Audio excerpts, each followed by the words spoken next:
testimonies ko po sa ano natin, sa chlorophyll.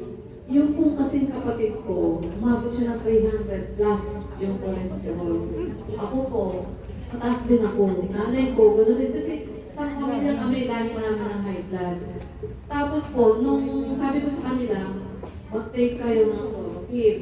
So, nag-take sila ng chlorophyll. Ako din. Bali, 1 week straight yan. Tapos after nilang mag-take niya, ano sila, nagpa-blood test. Makita ng doktor, ano sabi ng doktor?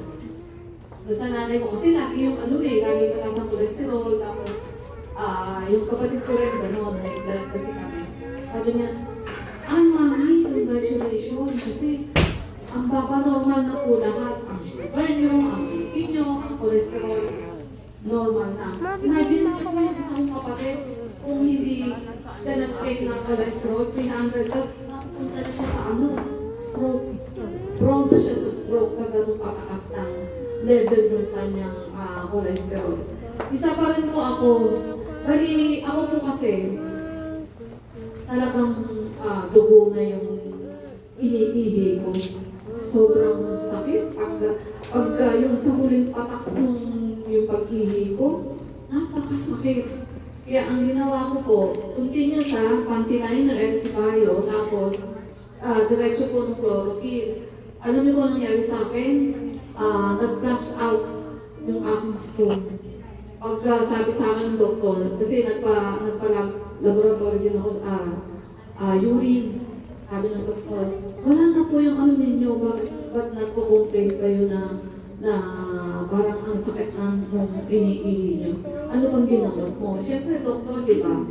Hindi naman sila ganun talagang naniniwala sa mga herbal kasi number 1 silang parang kanila natin. Pero hindi ko talaga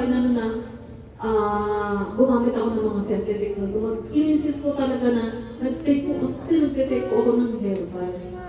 At saka po yung sinabi ko talaga sa kanya. So, nakatulong po talaga. Yung chlorophyll na yan, consistent yung pag-inom ko, plus yung paggamit ko ng liner, dire-diretso po. Nag-plus out siya. Isa pa po yung kapitbahay po namin. Lumapit yung sa akin, sabi niya, ate, tulungan mo naman ako. Parang doon sa place namin, parang doktor na nga ako eh. Lapitin ako ng mga tao. O naman ganit may yung inaanuhan nila ako na ano bang pwede natin ikaw sa ganito, sa ganyan. So yung isa pong lalaki doon, lumapit sa akin. Yung kanyang kapatid, as in, hindi na umiihi. Hindi na po talaga. Awang-awa na siya doon sa kapatid niya. Kasi namamagak na yung mga ano niya. Kasi nataas na yung ano niya eh. Yung kidney niya, yung UTI niya.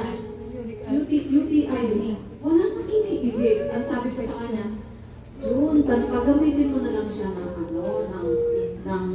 chlorophyll. So sabi niya, sige ate, bigyan mo na ako ng isang pack. So pinadala niya sa probinsya yun. Tapos sabi niya, ay salamat ate. Hindi na yung kapatid ko, di ba?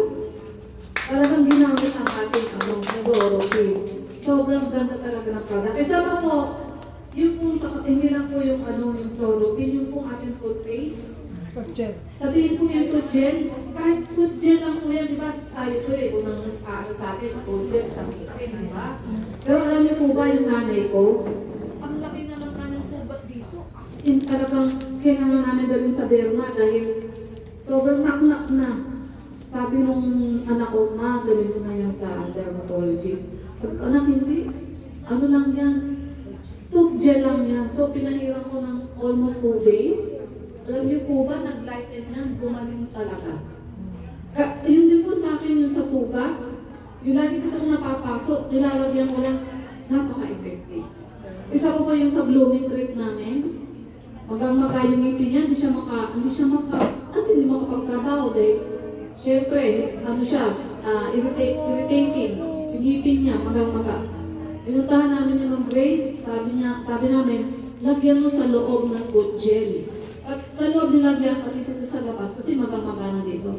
Alam niyo po, after siguro mga 15 minutes, nawala yung sakit. Ganun kaganda ang parang.